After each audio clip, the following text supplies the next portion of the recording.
Morning,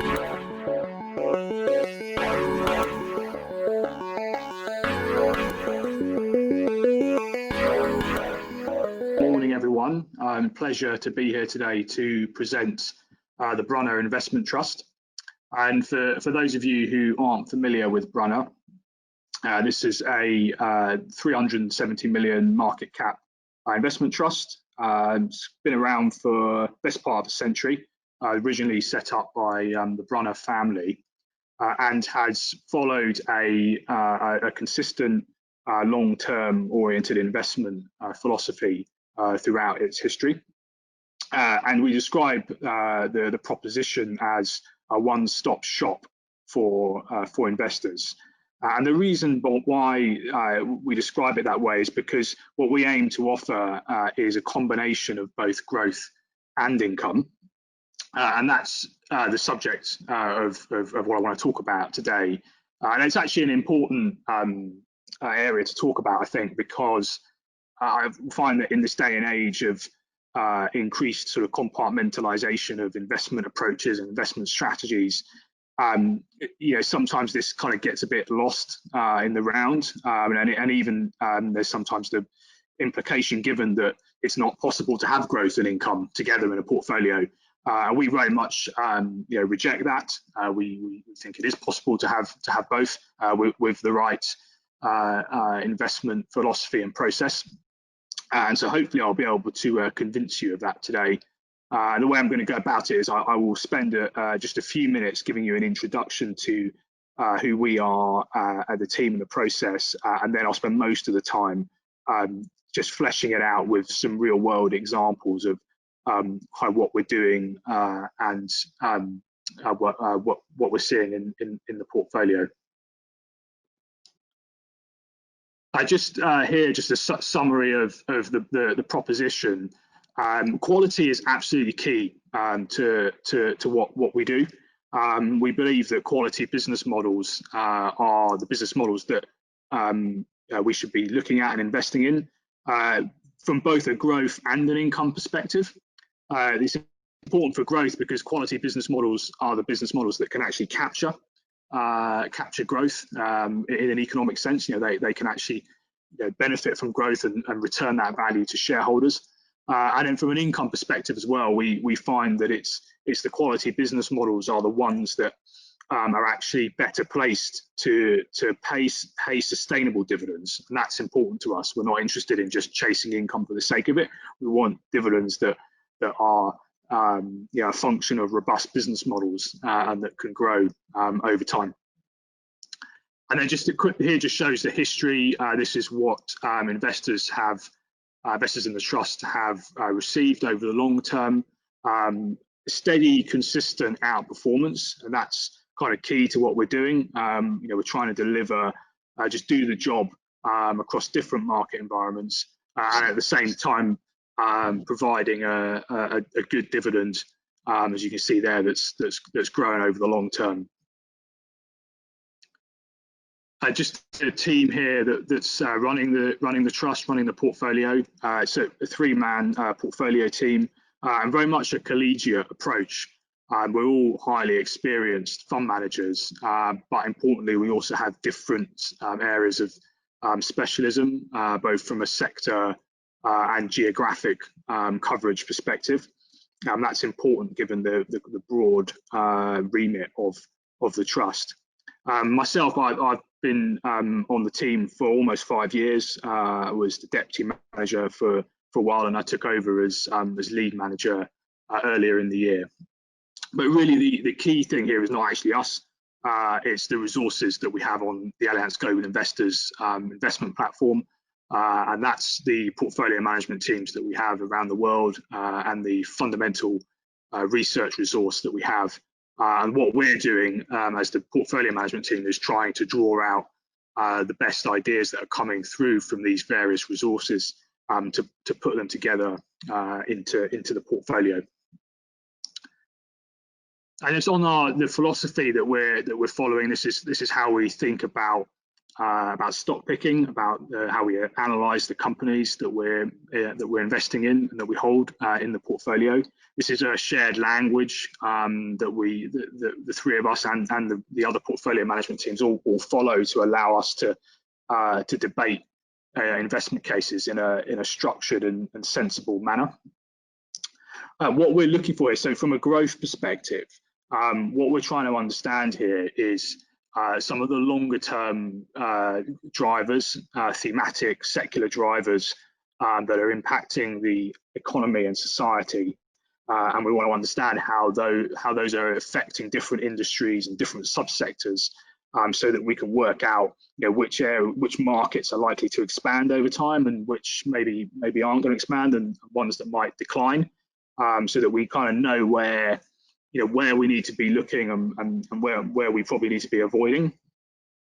But then, really importantly, is the quality point. So what we want to find is companies that can actually benefit from that growth. So we want companies that have business models that allow them to earn high returns on capital, high profit margins, cash generative businesses, because it's only those companies that will actually be able to harness that growth consistently over the long term, and be able to return some of that growth to us as shareholders.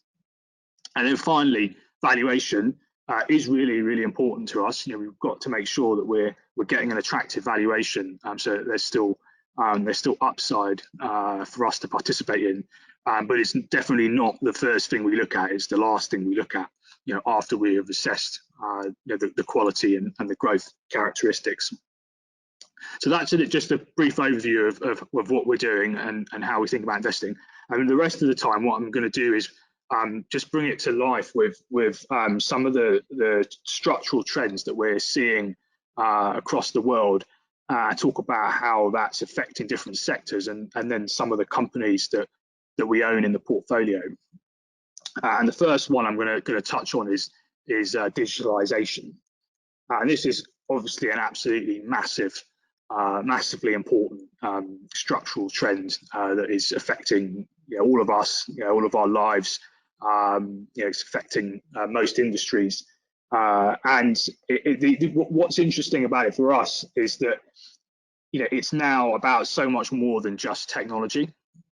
Don't get me wrong, technology is a big part of it, and has benefited a lot from this trend over the last sort of 10 or 20 years. But what we're seeing now is that digital technologies, as they have improved and advanced, is it's starting to kind of filter into other sectors, and opening up new opportunities for new businesses and also incumbent businesses as well. And that's the kind of the area that we're particularly focused on, because it's presenting opportunities for winners, but also there's going to be pitfalls as well for companies that are the wrong side of this. And interestingly, we find that this, as kind of going back to what I mentioned at the beginning, this kind of transcends the value versus growth, value versus income debate, because what we find is that there's a range of valuations here. We've got some quite highly valued companies here, companies like Intuit, market leader in business financial management software. Obviously, Microsoft, I'm sure you're all familiar with. These are companies that are growing very rapidly.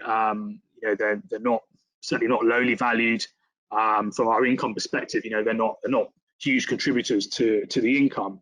But we also find that there are areas where we find businesses are actually on really quite sensible valuations that maybe aren't growing quite as fast, but they're still very well positioned and still benefiting. So to give you an example of that would be also in the financials segment there. One area that we like a lot is the digital platforms and exchanges. These are business models that are inherently high quality, because the nature of an exchange is such that it lends itself, or it tends towards monopolistic characteristics, because the more buyers and sellers that appear on an exchange, the better it is for everyone else, because the transaction costs go down, you know, and so everyone benefits.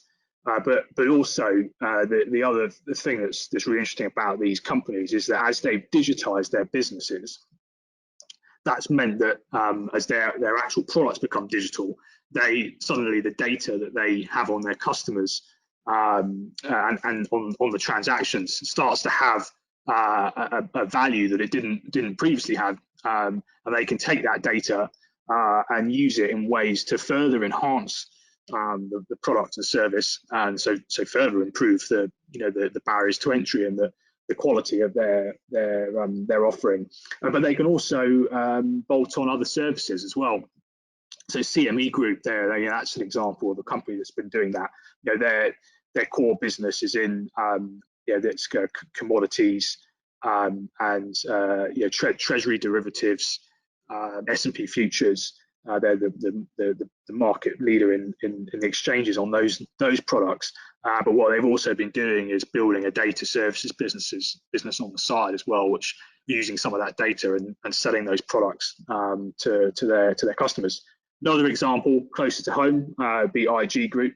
That's not a monopolistic business in the sense that CME is in some of its areas, but it does benefit from some of the same trends.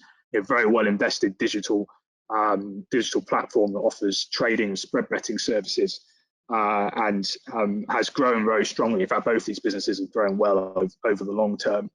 But as I said, despite that strong growth, they're not highly valued businesses at all, and they're so profitable and cash generative that both those companies actually pay pretty attractive dividends to us, which is why we're able to, as a trust, to offer that attractive income as well.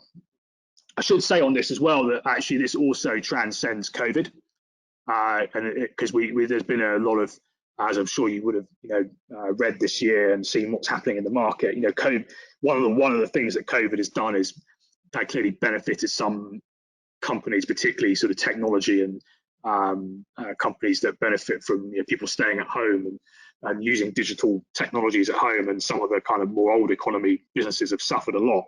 And that's true, that has happened. But actually, we're sort of looking way beyond COVID and thinking on a sort of 5 to 10 year view. And actually, some of these companies you see on here have been impacted by COVID. In the consumer segment there, we've got Estée Lauder on there, but there's quite a few other companies that we own in that space as well, like Adidas, for example. Were hit very hard originally in when the lockdowns hit. But what we're seeing now, as the recovery starts, is that those companies that have invested behind their digital businesses, so the digital brands and the online offering, they did best during the lockdown period, and they're bouncing back quickly as well.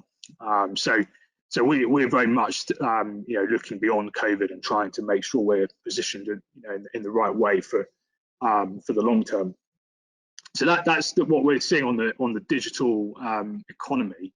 The next area I'm going to touch on is demographics, and particularly what that means for healthcare. And there's just a couple of important charts here that really sort of kind of explain the big picture of what we're seeing here and why this is, in my opinion, almost certain to be a structural growth market for the next sort of 20, 30 years. On the left, what you have there is, what that shows is essentially the willingness to pay, and why that's going to go up over time, because basically populations are getting older pretty much everywhere. The dependency ratios are going up, so the percentage of people who are retired is increasing. And that's just say it's not just a Western phenomenon, it's happening almost everywhere around the world. So that means you're going to see increased demand for high quality healthcare services. And then on the right, importantly, this is also the ability to pay. I mean, this just shows the history of GDP per person, but we see very little reason why that isn't going to continue increasing over time. And that means that there'll be more money available as well, particularly outside the US. I think that's the kind of the key driver for this over the long term from here. So there's likely to be more demand and more money available for healthcare over time. So how are we looking at that in the portfolio, and how are we seeking to benefit from it? I mean, again, we find that this is there's lots of opportunities across different points in the value chain to invest in healthcare businesses. But one important point to make here, and just going back to when I've talked about how important quality is, this is actually one of the reasons why we like this sector a lot, is because not only does it have that kind of structural growth tailwind, but you can also find quite a lot of quality businesses in the healthcare industry. And there's three kind of key reasons I'd draw out for that. The first is to do with the R&D and technology requirements that are necessary in order to become a market-leading business. That's true in the pharmaceutical segment, where you often find that you have dominant companies in particular therapeutic areas. It's also true in kind of surgery and diagnosis. If you take Intuitive Surgical, for example, that company completely dominates the robotic surgery segment that it's in. But it's done that because it was just ahead of everyone else, and has invested huge sums of money over a long period of time in order to get there. Very difficult to disrupt those kind of positions once they're established. Second reason is regulation. Healthcare is a highly regulated industry almost everywhere in the world because of the nature of the product and the service. And you often find that highly regulated industries lend themselves well to high quality business models because the regulation essentially erects a barrier to entry around the individual market segments, because it makes it much more costly for new entrants to enter the market and to navigate those regulations. So it naturally favours the big incumbent businesses. And then the final reason why why it's this often kind of quality sector is to do with kind of scale and market share. So you often find that the companies tend to, partly because of those other two factors, but there tends to be kind of some quite big companies that have large market shares, and that is a benefit rather than a disadvantage. That allows them to sort of navigate complex regulatory environments or market structures. I mean, United Health would be a very good example of that. I mean, we've got it here on the insurance side, but actually United Health is a vertically integrated business that it does almost everything in the US healthcare, and is in very large market shares in some states as well. That position allows it to kind of sort of navigate the different environments very, very well.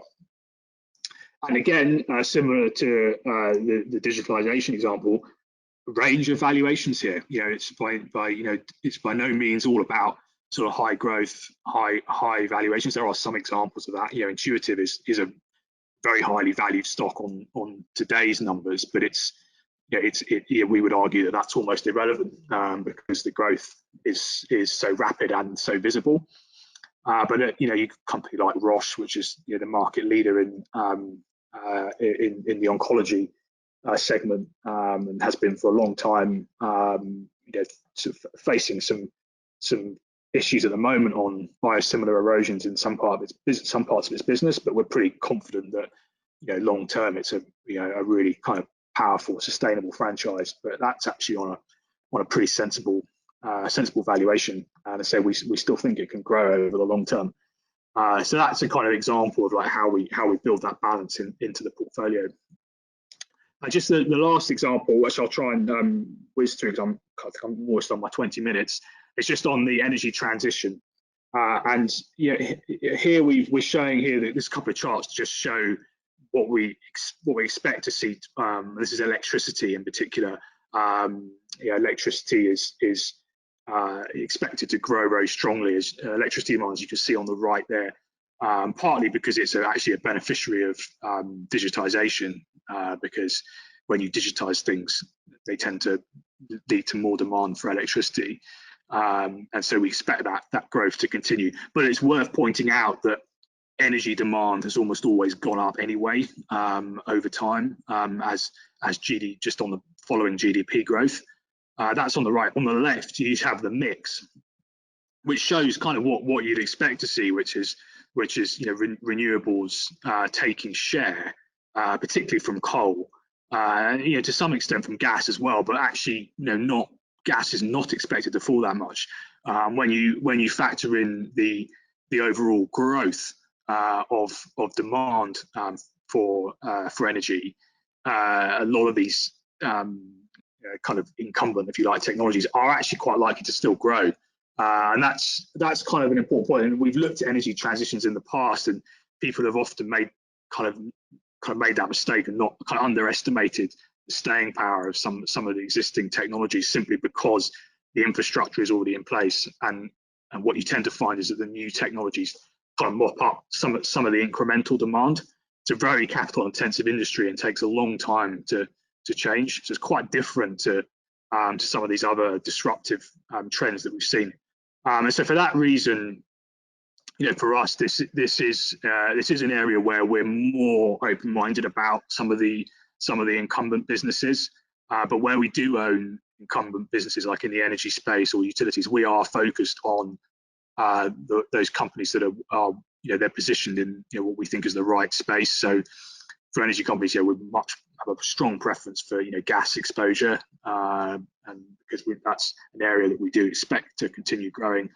And on the utility side, clearly, renewables is much more of a focus for us, and both those companies are sort of leading the way, Enel and Iberdrola on renewables. Probably the most exciting area from a growth perspective is in some of the industrial companies that are selling products that facilitate the transition. Companies like Amatec or Assa Abloy, and that's an area that we're kind of looking more at right now. And then just finishing up, so this is the portfolio as it is today. Obviously, you can see some of the companies that we've talked about earlier. High conviction portfolio. We do the stock picking really does drive the returns. But as I mentioned earlier, it is also a balanced portfolio. We do try to kind of deliver that steady performance over time, delivering both capital growth and income. And with that, we'll leave it there. Thank you.